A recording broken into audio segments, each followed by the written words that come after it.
Hey everyone, welcome back to another video. Today we are working on this is a 2013 4010 diesel. This has the 3-cylinder Daihatsu in it. And today we are going to be replacing the head gasket because this one actually has coolant and oil leaking out the back of the head gasket. So I need to see if it needs a new head or what's going on with it. So we're gonna go ahead and tear into it. I'm gonna try to get as much on video as I can, as well as the assembly, but I can't promise I'll catch everything, but this will be a good guide at least because there's nothing I can find on YouTube about it. Go ahead and get started with it. It's mainly going to be a bunch of 10 and 12 millimeters, and I think maybe a 14, and you need a 17 for sure, possibly a 14, and a flathead and a 5/16 or a flat 5/16 or a 1/4-inch drive and a Phillips head. Sorry if that didn't make any sense, but you'll see why in a minute. Anyways, I'm gonna go ahead and start. The air intake's already loose, so I'm gonna go ahead and take that off and put that over here. Next thing I like to do is disconnect the exhaust, and then we'll get this out of the way. This is two 12 millimeters. These are all 12 millimeters. There's 4 of them, and there's 3 back here on the muffler, so I'm gonna go ahead and grab those. Alright, so I undid these 4 bolts for the exhaust manifold here. Let's see. So sometimes actually I'd say a good part of the time these studs are going to come out with it, which is fine, it's not a big deal. Just keep track of everything. I always try to put bolts back where I find them at. So on this one, and then back here, you can see there's 3 tabs that hold the muffler on. Once you get that loose, you can kind of slide it forward and it'll pop off these studs.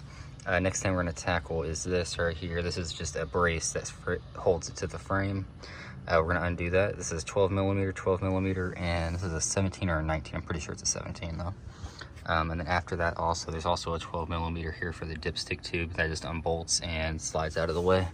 And there's also one down here, one down there as well. So get those off, and I'll keep on going.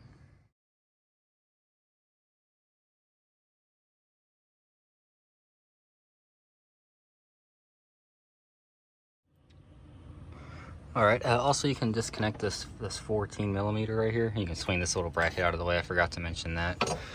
Next step here is we're gonna go ahead and disconnect the temperature sensor, and I'm gonna kind of tuck all this stuff out of the way.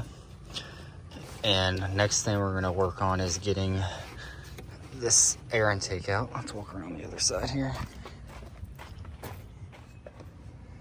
All right, so you just slide this out, and now there's another one under there, and then there's another 10 millimeter back here, and this part of the frame shroud will come off. You kind of gotta pry this. Oh, sorry, there's another one here, I forgot.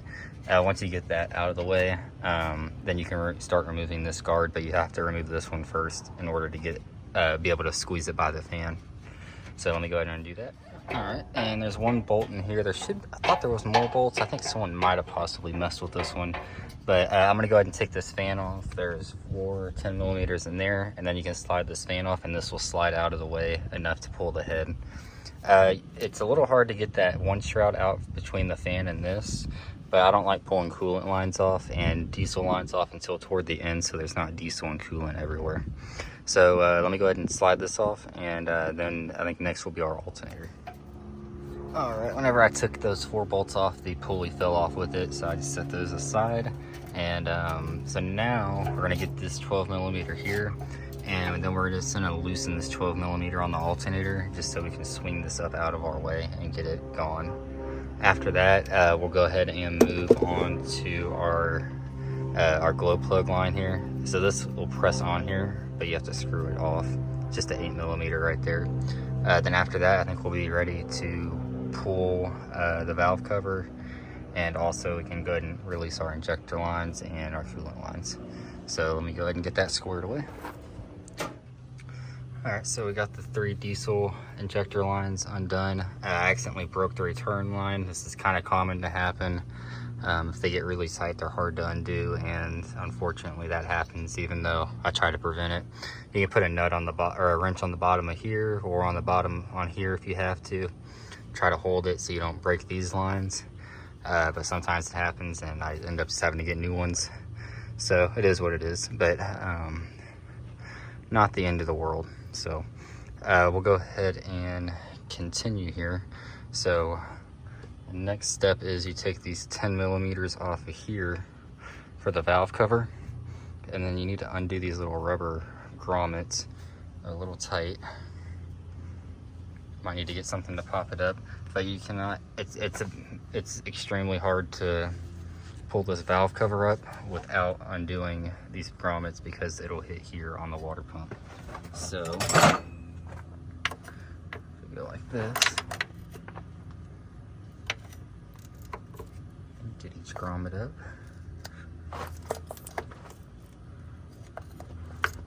These do not seem like they're sealing very well. Oh no, they're not, because they're broken, that's why. Never had that happen before. That's interesting. Let me go ahead and do this off camera then. I've never had those break off like that. Usually it's supposed to have a bottom rubber piece that comes with it. That's very interesting. But let me go ahead and do that real quick. All right, finally got it out. All these parts for the valve train, I usually end up just putting it inside the valve cover. That usually works pretty good for me. So we're gonna go ahead and undo, sorry, I'm trying to get you positioned up here.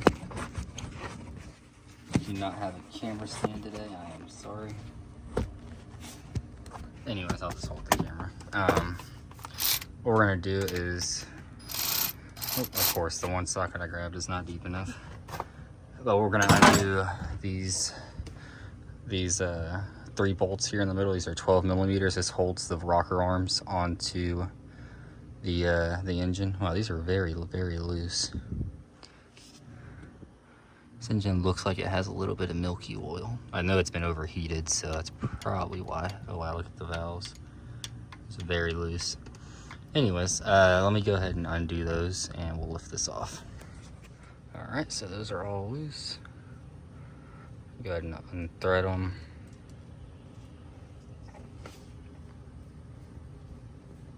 I was told this engine had a new used head on it, which I have my doubts because this thing looks very used. The only thing that makes me think someone was maybe in here is all these valves are loose. Be careful, there are washers on here. Do not drop it down in the engine.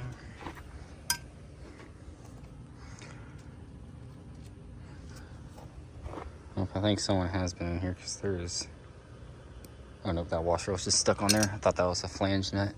So anyways, now we'll be able to just lift this right out of here. You got to bring them up together, which is a little easier to do with one hand. Just like that, the whole assembly comes out. Put it right inside my valve cover, and then you'll go ahead and grab all the rocker arms. People will probably give me shit for not putting these in order, but I've never had an issue doing this. It's not a race engine, it's a diesel engine. Not like this is rocket science over here.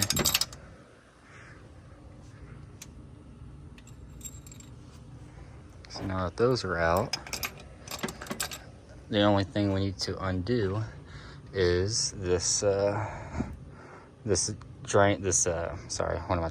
return line right here for the injector rail. And also I'm going to go ahead and take this off. I completely forgot you have to take it off in order to get to these head bolts. So you'll just take this off and barely loosen it again, just like, and then it'll have these little slots on it right here, so you can slot it out of there. Let me go ahead and do that, and then we'll go ahead and break the head loose. All right, so I got those disconnected. Time to go ahead and undo the head bolts. I already know I'm gonna get shit for using the impact, but this is how I always do it, and I've probably done 8 or 10 of these and never had an issue. So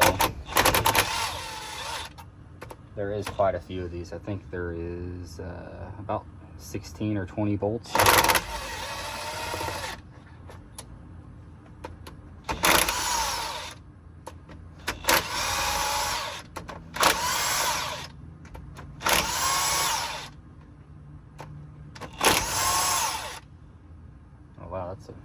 That post is loose. That's not good. Oh, and that one. That's not good at all.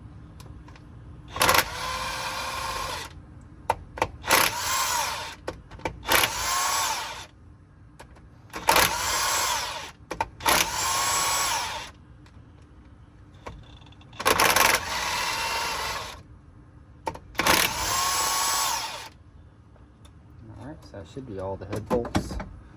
Let me go ahead and pull them all out.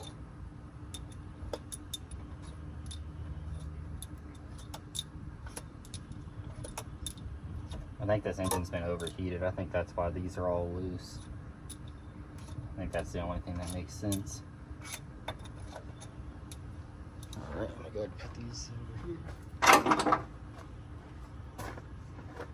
And then we double check, that's all of them. Yep.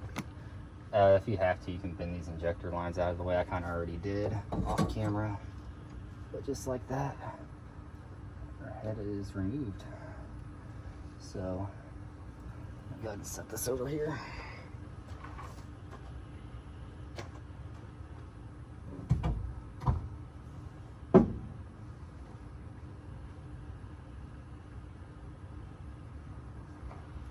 Let's see if we can find where our oil is leaking out. I think I can see it. Alright, I think this is the oil passage, if I'm not mistaken. Oh, you can see the head gasket right there. It's cracked and blown.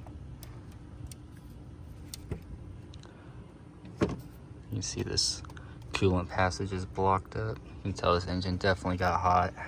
Let's look at all the coloration on this head gasket. It's not good.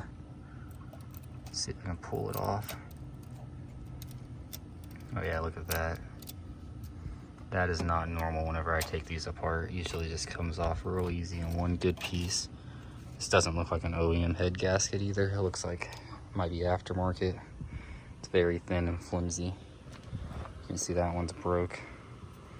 And that one's about to break. Not good at all. Let's see if we can clean this head up a little bit.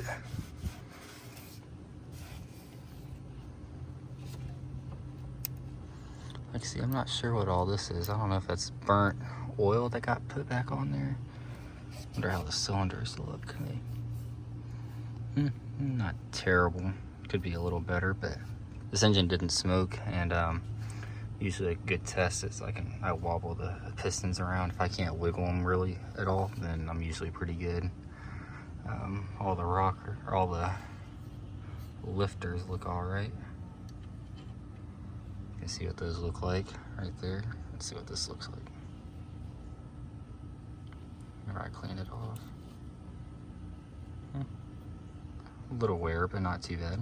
Looks nice and flat still. Go ahead and drop that back down in there so it doesn't get lost.